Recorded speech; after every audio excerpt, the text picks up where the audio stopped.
नमस्कार, मैं GRS news के लिए गिरीश चक्रवर्ती। आज महत्वपूर्ण खबर उत्तराखंड से आ रही है, जहां की वहां के मुख्यमंत्री पुष्कर सिंह धामी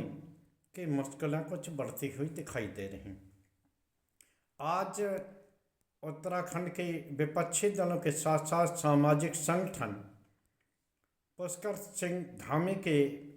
मुख्यमंत्री कार्यालय का घेराव करेंगे और उनसे अंकिता भंडारी केस में जो भारतीय जनता पार्टी के सांसद हैं, राज्यसभा सदस्य हैं, राष्ट्रीय महासचिव, तो उनके खिलाफ संगीन धाराओं में मुकदमे लिखे जाने और अंकिता भंडारी हत्याकांड की जांच सीबीआई के साथ साथ हाई कोर्ट या सुप्रीम कोर्ट के वर्तमान न्यायाधीश के देखरेख में कराने की मांग की जाए। अंकिता भंडारी मामले में ये आरोप भी है कि मुख्यमंत्री ने सबूतों को मिटाने की खातिर जो रिसोर्ट था, जो कि भारतीय जनता पार्टी के ही एक नेता का था, उसको आनन फानन में बुलडोजर से जमींदोज कराए, जिससे कि वहाँ के सबूत न मिल पाए। निश्चित तौर पर पुष्कर सिंह धामी के सामने बहुत बड़ी मुश्किल आ रही है और भारतीय जनता पार्टी भी इस स्थिति को लेकर असहज है। आज किस तरह से भारतीय जनता पार्टी और मुख्यमंत्री इस आपदा ही मैं कहूँगा उससे उभरेंगे, क्योंकि जिस तरह से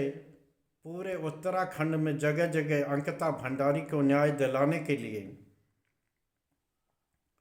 प्रदर्शन हो रहा है, वो ये दर्शाने को काफ़ी है कि कुछ भी हो, लेकिन भारतीय जनता पार्टी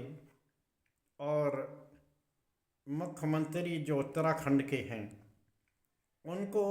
निश्चित तौर पर इस संबंध में परेशानी आने वाली है।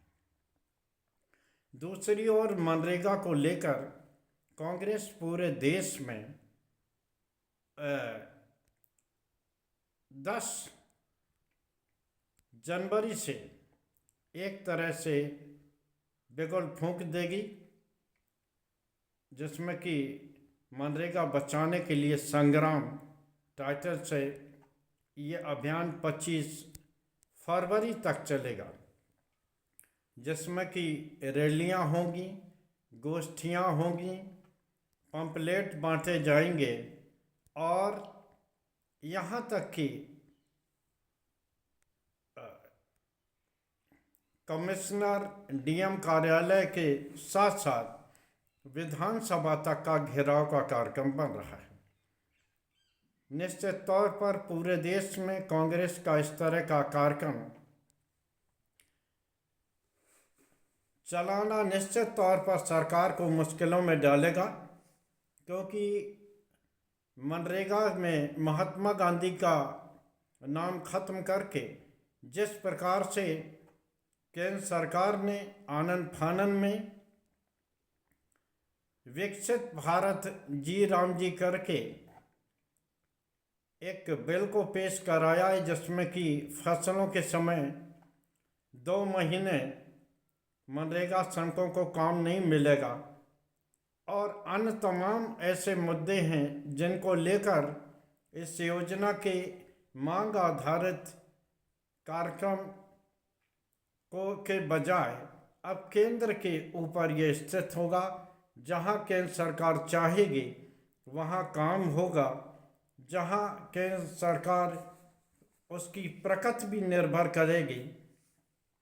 तो उसी अनुसार ये काम होगा। निश्चित तौर पर ये उत्तराखंड में अंकिता भंडारी, और जिसमें भारतीय जनता पार्टी के एक बड़े नेता के फंसे होने की बात कह के इस संबंध में जो विपक्षी दल आंदोलन लगा रहे हैं, हालांकि ये आंदोलन केवल उत्तराखंड के लिए ही है, लेकिन जिस तरह से मनरेगा को लेकर कांग्रेस का पूरे देशव्यापी आंदोलन होगा, निश्चित तौर पर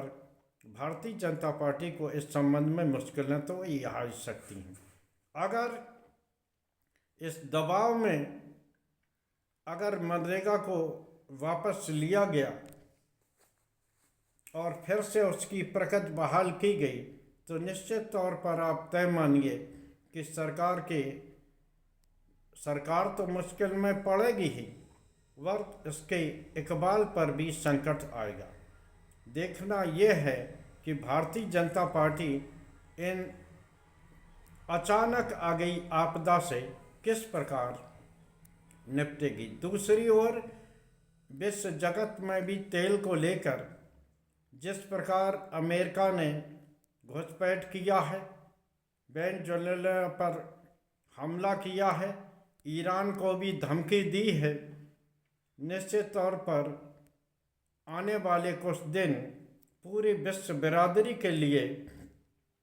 उथल पुथल बड़े होंगे। और जिस प्रकार से अमेरिका वहाँ के राष्ट्रपति और उनकी पत्नी को उन्होंने गिरफ्तार करके किसी दूसरे देश में रखा है, और जिस तरह ईरान को खुली धमकी दी है, वो ये दर्शाने को काफ़ी है कि आने वाले कुछ महीने पूरी विश्व बिरादरी के लिए तो खतरनाक होंगे ही, बल्कि भारत के लिए भी उथल पुथल भरे होंगे, क्योंकि न सिर्फ आर्थिक स्थिति को लेकर बल्कि भारतीय जनता पार्टी के अंदरूनी स्थिति को लेकर भी जिस प्रकार की खबरें चल रही हैं, जिस प्रकार से आपने देखा होगा कि योगी और शाह के मध्य में तलवारें खिंची हैं, वो ये दर्शाने को काफ़ी है कि आने वाला समय भारतीय जनता पार्टी के अंदरूनी राजनीति के लिए घातक साबित होने वाला है, सरकार के सामने मुश्किलें खड़ा करने वाला है। आज के ब्लॉग में बस इतना ही। जय हिंद, जय भारत। कल फिर किसी नए मुद्दे पर आपके साथ जुड़ने का प्रयास करूंगा। देखना बस यही है कि भारतीय जनता पार्टी अचानक आ गई इस आपदा से किस प्रकार इसका सामना करती है और देश को आर्थिक परेशानियों से बचाती है। जय हिंद, जय भारत।